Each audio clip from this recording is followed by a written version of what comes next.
I love you so much. I love you. Glad you came over. I thought they had taken you downtown already. I got out to the Fremont County line. Unbelievable, that moment. Chad Daybell, that's when he's first put into the police cruiser, hasn't formally been charged or arrested, but placed there as they're searching his backyard and saying goodbye to his daughter, Emma. He knows this is the end of the road. There's 2 dead children in his backyard.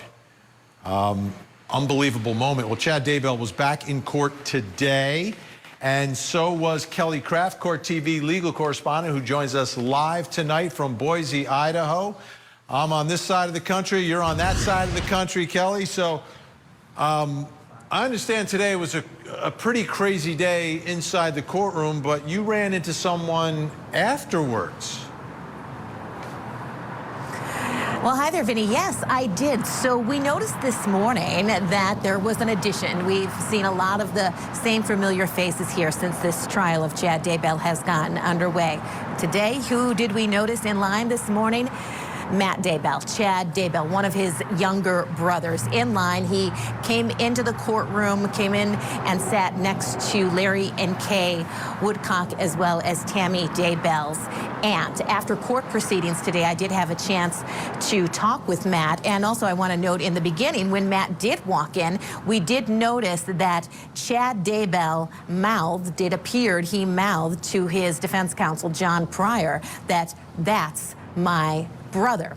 So then fast forward throughout the day and the proceedings, we did get a chance to talk with Matt afterwards, and I asked him about him being there today, because this is the first day that he has been here. He said that some business and work had prevented him from being here anytime earlier, but he said he came to show his support for Larry and Kay Woodcock, as well as Tammy Daybell's aunt. So Tammy Daybell, his sister-in-law, Chad and Tammy were married for quite some time, and so he was close to Tammy, and obviously now has gotten very close, and has over the last several years, to Larry and Kay Woodcock. I asked him if he had anything to say about his brother. He told me he has a lot to say, but he did emphasize he believes that someone is innocent until proven guilty. He did tell me he's reached out to Chad a couple of times over the years, but there has been no contact. You know, it's really fascinating watching the dynamics of the siblings of the doomsday couple. We know on Lori's side, Adam, her brother, convinced that, you know, she went off the deep end and is guilty of everything that the jury convicted her of. And amazing to see Matt there supporting the victims in the case. Quite telling. Now, we also heard some more testimony today about Tammy's death. We did. The medical examiner, Dr. Christensen, he was on the stand. And so remember, at first, the coroner, she already testified in this case, and she talked about how initially it was determined that Tammy, it was a natural death. She died of natural causes. Then she received this call from Arizona, and they mentioned some names. They mentioned the name Lori Vallow, Chad Daybell, Alex Cox, and then eventually they got a court order. They exhumed Tammy's body. This medical examiner on the stand was there for the exhumation of Tammy Daybell. He then performed the autopsy, talking about she was a healthy 49-year-old woman. And you looked at her heart, healthy organs, ruled out a bunch of things like past diseases, didn't even see anything really. And then he talked about what his findings were. Let's listen to that testimony. What did you determine the cause of death to be? We ruled her cause of death to be asphyxia. What did you determine her manner of death to be? We determined her manner of death to be homicide. Asphyxia means that the person was unable to get enough oxygen. Smothering of any type, anything that blocks the mouth and nose could lead to asphyxia. Choking, anything that blocks the airway internally, whether it's food or something stuffed in someone's mouth or whatever, maybe all of those things can lead to asphyxia. And when you use the term homicide, can you talk about what that means in relation to your office? It's a determination of the circumstances surrounding the death, and it means to us that another person was involved in that person's death, It does not imply intent, although it does not exclude it either.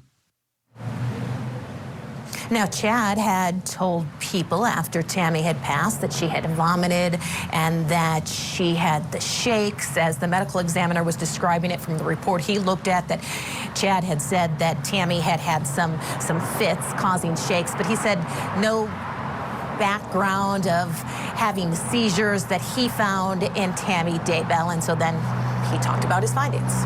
Vinny? Okay.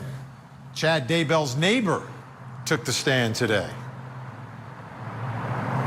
Yes, so the Gilberts, husband and wife, and they both were on the stand. And I really enjoyed listening to their testimony because just hearing, you could hear in their voice how bizarre this whole interaction was after Tammy Daybell died. They knew Tammy very well, knew the Daybells, knew Chad, know the children.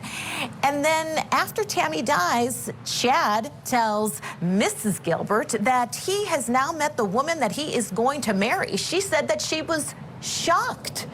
And then her husband also on the stand talking about Chad coming to visit him and him asking him what the children think about his marriage and his relationship with Lori. Let's listen. Did you ever have occasion to talk with Chad about how his kids felt about Lori?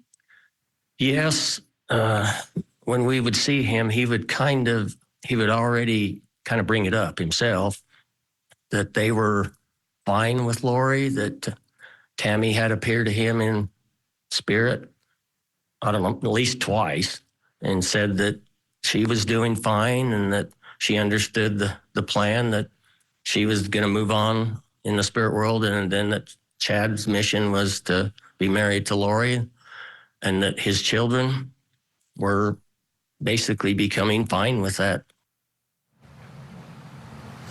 And Vinny, when Mrs. Gilbert, she was on the stand, she was explaining to the jurors how she was embarrassed. Her and her husband were both embarrassed when Lori and Chad had come over her house for dinner shortly after Tammy Daybell was deceased. And she said they really couldn't keep their hands off of one another. They were so affectionate. And she said it was quite embarrassing to watch.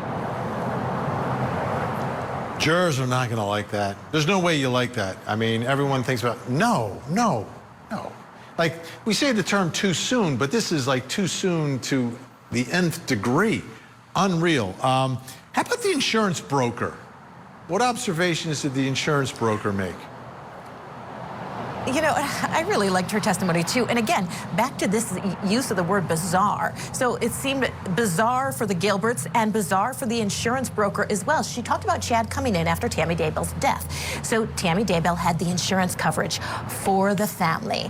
And then Tammy died, so the family was going to be losing their health insurance, life insurance, etc. And so Chad would talk with her about coverage that he needed. And then eventually he started mentioning that he might be getting married soon and have a new wife. And he mentioned that he no longer had his computer, so he couldn't check on some of his records. She asked him, well, why don't you have your computer anymore? He said, well, they confiscated it. She said, well, who confiscated it? He said, the FBI. And that's when she said she believed maybe Tammy Daybell didn't die just from natural causes. Let's listen to some of her testimony. Yes, when he was in my office on March 11th, first of all, he looked thinner and tanner. He looked quite happy, but his ring was black. It was different. And so my mind thought, okay, the turquoise one must have been from his marriage to Tammy, and this is his new one. So Vinny, he had the old wedding band, then the new wedding band, and then she testified how in March, Chad looked thinner and happier and told her that his new wife, Lori, was going to be getting out of prison soon, and that's why he needed coverage for her. She's not getting out. Newsflash. Kelly Krapf live in Boise tonight. Thank you so much. We'll speak again tomorrow.